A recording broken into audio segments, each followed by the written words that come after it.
ಅದಕ್ಕೆ ಪವಿತ್ರ ಗೌಡ ಅವರಿಗೆ ಒಂದು ಬಿಗ್ ಗುಡ್ ನ್ಯೂಸ್ ಅನ್ನುವಂಥದ್ದು ಒದಗಿದೆ. ಅರೆ ಪವಿತ್ರ ಗೌಡ ಅವರಿಗೆ ಮಾತ್ರ ಗುಡ್ ನ್ಯೂಸಾ, ದರ್ಶನ್ ಅವರಿಗೆ ಇಲ್ವಾ ಅಂತ ನೀವು ಕೇಳಿದ್ರೆ ಸದ್ಯಕ್ಕೆ ದರ್ಶನ್ಗೆ ಯಾವುದೇ ಥರದ ಗುಡ್ ನ್ಯೂಸ್ಗಳಿಲ್ಲ. ಅರೆ ಮೊದಲು ಚಂದುಳ್ಳ ಚಲುವೆ ಅಂತಿದ್ದವಳು ಈಗ ಯಾಕೆ ಹಿಂಗಾಗಿದ್ದಾಳೆ, ಇದು ನಿಜವಾಗ್ಲೂ ಪವಿತ್ರ ಗೌಡ ಫೋಟೋನೇನಾ ಅಂತಂದರೆ ಹೌದು. ಜೈಲೂಟ ತಿಂದು ತಿಂದು ತಿಂದು ತಿಂದು ಸೊರಗಿ ಹೋಗಿಬಿಟ್ಟಿದ್ದಾರೆ ಪವಿತ್ರ ಗೌಡ. ಏವನ್ ಆರೋಪಿ ಆಗಿರುವಂತಹ ಪವಿತ್ರ ಗೌಡ ಅವರಿಗೆ ಈಗ ವಾರಕ್ಕೆ ಒಂದು ದಿನ ಭರ್ಜರಿಯಾದಂತಹ ಮನೆ ಊಟ ಬಂದು ಒದಗುತ್ತೆ. ನಮಸ್ಕಾರ, ರೆಬಲ್ ಟಿವಿಯ ವಿಶೇಷ ಕಾರ್ಯಕ್ರಮಕ್ಕೆ ಸ್ವಾಗತ. ನಾನು ಶ್ರೀನಿವಾಸ್ ವೈದ್ಯ. ಅದಕ್ಕೆ ಪವಿತ್ರ ಗೌಡ ಅವರಿಗೆ ಒಂದು ಬಿಗ್ ಗುಡ್ ನ್ಯೂಸ್ ಅನ್ನುವಂಥದ್ದು ಒದಗಿದೆ. ಅರೆ ಪವಿತ್ರ ಗೌಡ ಅವರಿಗೆ ಮಾತ್ರ ಗುಡ್ ನ್ಯೂಸಾ, ದರ್ಶನ್ ಅವರಿಗೆ ಇಲ್ವಾ ಅಂತ ನೀವು ಕೇಳಿದ್ರೆ ಸದ್ಯಕ್ಕೆ ದರ್ಶನ್ಗೆ ಯಾವುದೇ ಥರದ ಗುಡ್ ನ್ಯೂಸ್ಗಳಿಲ್ಲ. ಬಟ್ ರೈಟ್ ನಾವು A1 ಆರೋಪಿ ಆಗಿರುವಂತಹ ರೇಣುಕಾಸ್ವಾಮಿ ಕೊಲೆ ಪ್ರಕರಣದಲ್ಲಿ A1 ಆರೋಪಿ ಆಗಿರುವಂತಹ ಪವಿತ್ರ ಗೌಡಳಿಗೆ ಈಗ ಗುಡ್ ನ್ಯೂಸ್ ಅನ್ನುವಂಥದ್ದು ಒದಗಿದೆ. ಇನ್ಫ್ಯಾಕ್ಟ್ ಈ ಫೋಟೋದಲ್ಲಿ ಕಾಣ್ತಾ ಇರೋದು ಪವಿತ್ರ ಗೌಡನೇನಾ ಅಂತ ನೀವೇನಾದರೂ ಅಂದ್ಕೊಂಡಿದ್ರೆ absolutely S, this is Pavithra Gowda.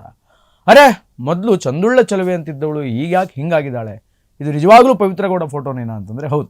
ಜೈಲೂಟ ತಿಂದು ತಿಂದು ತಿಂದು ತಿಂದು ಸೊರಗಿ ಹೋಗಿಬಿಟ್ಟಿದ್ದಾರೆ ಪವಿತ್ರ ಗೌಡ. ಆದ್ದರಿಂದ ಆಗ ಇದ್ದಂತಹ ಕಳೆ ಈಗ ಇಲ್ಲ, ಆ ಕಣ್ಣಿನಲ್ಲಿ ಮುಂಚೆ ಇದ್ದ ಮಿಂಚಿಲ್ಲ. ಸೊ ಆದ್ದರಿಂದ ಈಗ ಮತ್ತೆ ಆ ಕಳೆ ಮಿಂಚು ಎಲ್ಲವೂ ಕೂಡ ಮತ್ತೆ ಬರುತ್ತೆ ಅನ್ನುವಂತಹ ವಿಶ್ವಾಸವನ್ನು ಈಗ ಪವಿತ್ರ ಗೌಡ ಅವರು ಪಡೆದುಕೊಂಡಿದ್ದಾರೆ. ಯಾಕೆ ಬರುತ್ತೆ ಅಂತಂದರೆ ಮನೆ ಊಟ ಬೇಕು, ಮನೆ ಊಟ ಬೇಕು ಅಂತ ಹೇಳಿ ನಿರಂತರವಾಗಿ ಅರ್ಜಿಯನ್ನು ಸಲ್ಲಿಸ್ತಾ ಇದ್ದಂತಹ ಪವಿತ್ರ ಗೌಡ ಅವರಿಗೆ ನ್ಯಾಯಾಲಯ ಈಗ ತಥಾಸ್ತು ಅಂತ ಹೇಳಿಬಿಟ್ಟಿದೆ. A1 ಆರೋಪಿ ಆಗಿರುವಂತಹ ಪವಿತ್ರ ಗೌಡ ಅವರಿಗೆ ಈಗ ವಾರಕ್ಕೆ ಒಂದು ದಿನ ಭರ್ಜರಿಯಾದಂತಹ ಮನೆ ಊಟ ಬಂದು ಒದಗುತ್ತೆ. ಈ ಹಿಂದೆ ಕೋರ್ಟ್ನಲ್ಲಿ ಕ್ರಾಸ್ ಎಕ್ಸಾಮಿನೇಷನ್ ಆಗ್ತಾ ಇತ್ತು. ಕ್ರಾಸ್ ಎಕ್ಸಾಮಿನೇಷನ್ ಸಮಯದಲ್ಲಿ ಏನಾಯಿತು ಅನ್ನುವಂಥದ್ದು ಎಲ್ಲರಿಗೂ ಕೂಡ ಗೊತ್ತಿರುವಂತಹ ಸಂಗತಿ. ರೇಣುಕಾಸ್ವಾಮಿಯ ತಂದೆ ಮತ್ತು ತಾಯಿ ಆಗಿರುವಂಥವರನ್ನು A8 ಮತ್ತು A7 ಸಾಕ್ಷಿ ಅಂತ ಹೇಳಿ ಪರಿಗಣಿಸಿ, ಎವಿಡೆನ್ಸಸ್ ಅಂತ ಪರಿಗಣಿಸಿ ಅವರನ್ನು ಕ್ರಾಸ್ ಎಕ್ಸಾಮಿನೇಷನ್ ಮಾಡಲಾಗಿತ್ತು. ಕ್ರಾಸ್ ಎಕ್ಸಾಮಿನೇಷನ್ ಮಾಡಿದಂತಹ ಸಂದರ್ಭದಲ್ಲಿ ವೆರಿ ಇನಿಷಿಯಲ್ ಡೇಸಲ್ಲಿ ರೇಣುಕಾಸ್ವಾಮಿಯ ಮೊಬೈಲ್ ನಂಬರ್ ಏನು ಅಂತ ರೇಣುಕಾಸ್ವಾಮಿಯ ತಾಯಿಯನ್ನು ಕೇಳಿದಾಗ ಆಗ ಆ ತಾಯಿ ಒಂದು ನಂಬರನ್ನು ಹೇಳಿದರು. ಮೊನ್ನೆ CV ನಾಗೇಶ್ ಮತ್ತು ಪವಿತ್ರ ಗೌಡ ಪರ ವಕೀಲರು ಕ್ರಾಸ್ ಎಕ್ಸಾಮಿನೇಷನ್ನ ಮಾಡ್ತಕ್ಕಂಥ ಸಂದರ್ಭದಲ್ಲಿ ನಿಮ್ಮ ಮಗನ ನಂಬರ್ ಇದೇನಾ ಅಂತ ಕೇಳಿದರೆ ಇದು ನನ್ನ ಮಗನ ನಂಬರ್ ಅಲ್ಲ ಅಂತ ಹೇಳಿಬಿಟ್ರು. ಅದಾದಮೇಲೆ ಅವತ್ತಿನ ದಿನ ಅಂದರೆ ಕೊಲೆ ನಡೆದ ದಿನ ನಿಮ್ಮ ಮಗ ಎಲ್ಲಿ ಹೋಗ್ತಾ ಇದ್ದ ಅಂತ ಪವಿತ್ರ ಗೌಡ ಅವಳ ತಾಯಿ ರೇಣುಕಾಸ್ವಾಮಿ ತಾಯಿಗೆ ಪೊಲೀಸರು ಕೇಳಿದಾಗ ಆಗ ಆ ತಾಯಿ ಹೇಳಿದ್ದು ಫ್ರೆಂಡ್ಸ್ ಜೊತೆ ಇಲ್ಲೇ ಎಲ್ಲೋ ಹೊರಗಡೆ ಹೋಗಿ ಬರ್ತೀನಿ ಅಂತ ಹೇಳ್ದ ಅನ್ನುವಂತಹ ವಿಚಾರವನ್ನು ಹೇಳ್ತಾರೆ. ಪೊಲೀಸರು ಅದನ್ನೇ ದಾಖಲು ಮಾಡ್ಕೊಳ್ತಾರೆ, ಅದನ್ನೇ ಬರ್ಕೊಳ್ತಾರೆ, FIR ಎಲ್ಲ ಹಾಗೆ ಇದೆ. ಅದನ್ನು ಮತ್ತೆ CV ನಾಗೇಶ್ ಮತ್ತು ಪವಿತ್ರ ಗೌಡ ಪರ ವಕೀಲರು ಕ್ರಾಸ್ ಎಕ್ಸಾಮಿನೇಷನ್ನ ಮಾಡಿದಾಗ ಏನೋ ನನಗೆ ಗೊತ್ತಿಲ್ಲ ಅಂತ ಮೊನ್ನೆ ಹೇಳಿಬಿಟ್ರು. ಇದರಿಂದ SPP ಅವರು ಚಡಪಡಾಯಿಸ್ಬಿಟ್ರು. ದರ್ಶನ್ ವಿರುದ್ಧ ವಾದ ಮಾಡ್ತಾ ಇರುವಂತಹ SPP ಪ್ರಸನ್ನ ಕುಮಾರ್ ಅವರಿಗೆ ಇದೊಂದು ದೊಡ್ಡ ಹೆಡ್ಡೇಕ್ ಆಗಿಬಿಡ್ತು, ಒಂದು ದೊಡ್ಡ ತಲೆಬಿಸಿ ಆಗಿಬಿಡ್ತು.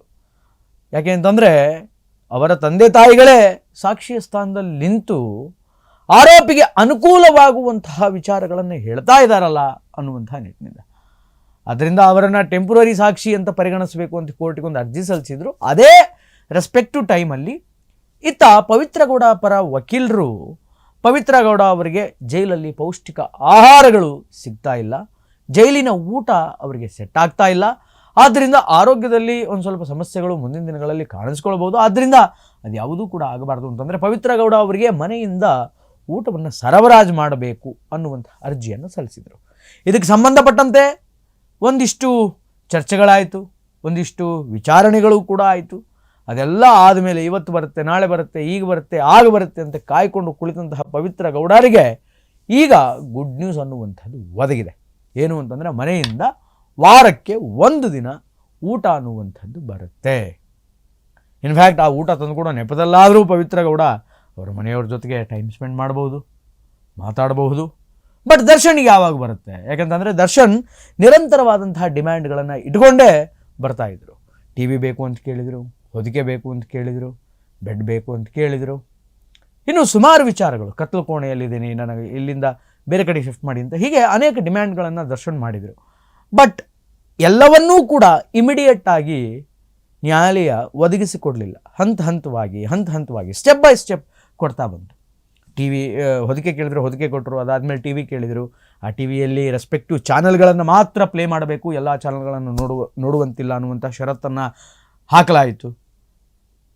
ಅದರ ಜೊತೆಗೆ ಟಿ ವಿ ಕೊಟ್ಟ ಮೇಲೆ ಬಹಳ ನಿಗವನ್ನು ದರ್ಶನ್ ಮೇಲೆ ವಹಿಸೋದಕ್ಕೆ ಪ್ರಾರಂಭ ಮಾಡಿದರು. ಅದಾದ ಮೇಲೆ ದರ್ಶನ್ ಪರಪ್ಪನ ಆಗ್ರಹಾರಕ್ಕೆ 2ನೇ ಸಲ ಬಂದ ಮೇಲೆ ಎಲ್ಲ ಆರೋಪಿಗಳು ಅಥವಾ ಎಲ್ಲ ಜೈಲಿನ ಏನು ಬಂಧನದಲ್ಲಿ ಒಳಗಿರ್ತಕ್ಕಂತಹ ಎಲ್ಲ ಅಪರಾಧಿಗಳಿಗೆ ಬಹಳ ಸ್ಟ್ರಿಕ್ಟ್ ಆದಂತಹ ಷರತ್ತುಗಳನ್ನು, ರೂಲ್ಸ್ ಆ್ಯಂಡ್ ರೆಗ್ಯುಲೇಷನ್ಸ್ಗಳನ್ನು ಹಾಕಲಾಯಿತು. ಅವರೆಲ್ಲ ದರ್ಶನ್ ಮೇಲೆ ತಿರುಗಿ ಬೀಳೋದಕ್ಕೆ ಸ್ಟಾರ್ಟ್ ಮಾಡಿದರು. ದರ್ಶನ್ ಬಂದಿದ್ದಕ್ಕೆ, ದರ್ಶನ್ ಪರಪ್ಪನ ಆಗ್ರಹಾರಕ್ಕೆ ಬಂದಿದ್ದಕ್ಕೆ ಇಷ್ಟೆಲ್ಲ ಸ್ಟ್ರಿಕ್ಟ್ ಆಗಿದೆ. ಇಲ್ಲಾಂತಂದರೆ ಇಷ್ಟು ಸ್ಟ್ರಿಕ್ಟ್ ಆದಂತಹ ವಾತಾವರಣ ನಿರ್ಮಾಣ ಆಗ್ತಾ ಇರಲಿಲ್ಲ. ಅದರಲ್ಲೂ ಈಗ ಅಲೋಕ್ ಕುಮಾರ್ ಬಂದುಬಿಟ್ಟಿದ್ದಾರೆ. ಇನ್ನು ದರ್ಶನಿಗೆ ಮನೆ ಊಟ ಯಾವಾಗ ಸಿಗುತ್ತೆ ಅನ್ನುವಂಥದ್ದು ದೊಡ್ಡ ಪ್ರಶ್ನೆ ಈಗ ಕಾಡ್ತಾ ಇದೆ. ಯಾಕೆಂತಂದರೆ ದರ್ಶನ್ ಅನೇಕ ಇಂಟರ್ವ್ಯೂಗಳಲ್ಲಿ, ಅನೇಕ ಖಾಸಗಿ ವಾಹಿನಿಗಳ ಇಂಟರ್ವ್ಯೂಗಳಲ್ಲಿ ಅಥವಾ ಬೇರೆ ಬೇರೆ ಫಂಕ್ಷನ್ಸ್ಗಳಲ್ಲಿ ಹೇಳ್ಕೊಂಡಿದ್ದಾರೆ, ನಾನು ನಾನ್ ವೆಜ್ ಲವರು, 3 ಹೊತ್ತು ಅದನ್ನೇ ತಿಂತೀನಿ, ವಾರದ 7 ದಿನಾನೂ ಅದನ್ನೇ ತಿಂತೀನಿ, ನನಗೆ ಅದಿಲ್ಲದೆ ಇರೋಕ್ಕೆ ಆಗಲ್ಲ, ವೆಜ್ ನಾನು ತಿನ್ನಲ್ಲ ಅಂತ. ಯಾವ ಜೈಲಲ್ಲೂ ನಾನ್ ವೆಜ್ ಊಟ ಕೊಡಲ್ಲ, ವೆಜ್ಜೇ ಕೊಡೋದು, ಮುದ್ದೆ ಬಟ್ಸಾರೆ ಮುರಿಬೇಕು. ಸೊ ದರ್ಶನ್ ಅದು ಹೆಂಗೆ ಅಡ್ಜಸ್ಟ್ ಆಗ್ತಿದ್ದಾರೆ ಊಟಕ್ಕೆ? ಮುಂದಿನ ದಿನಗಳಲ್ಲಿ ದರ್ಶನ್ ಅವರಿಗೆ ಏನಾದರೂ ಗುಡ್ ನ್ಯೂಸ್ ಸಿಗುತ್ತಾ? ಅಥವಾ ದರ್ಶನ್ ಅವರಿಗೂ ಕೂಡ A1 ಆರೋಪಿ ಆಗಿರುವಂತಹ ಪವಿತ್ರ ಗೌಡ ಅವರಿಗೆ ಮನೆ ಊಟ ಬಂದಿದೆ ಅಂತಂದರೆ ದರ್ಶನ್ A2 ಆರೋಪಿ. ಸೊ ದರ್ಶನಿಗೆ ಏನಾದರೂ ಮನೆ ಊಟ ಬರುತ್ತಾ ಅಥವಾ ಉಳಿದ ಆರೋಪಿಗಳಿಗೆ ಯಾರಿಗಾದರೂ ಮನೆ ಊಟ ಬರುತ್ತಾ ಅನ್ನುವಂಥದ್ದನ್ನು we have to wait and watch, ಕಾದು ನೋಡಬೇಕಾಗಿದೆ. ಬಟ್ ರೈಟ್ ನಾವು ಸದ್ಯಕ್ಕೆ ಮಾತ್ರ ಪವಿತ್ರ ಗೌಡ ಅವರಿಗೆ ಇದು ಗುಡ್ ನ್ಯೂಸ್. ಒಟ್ಟಾರೆಯಾಗಿ ಇದು ಈ ಹೊತ್ತಿನ ವಿಶೇಷ. ನಿರಂತರ ಸುದ್ದಿಗಾಗಿ ನೋಡ್ತಾ ಇರಿ ರೆಬೆಲ್ ಟಿವಿ. ನಮಸ್ಕಾರ.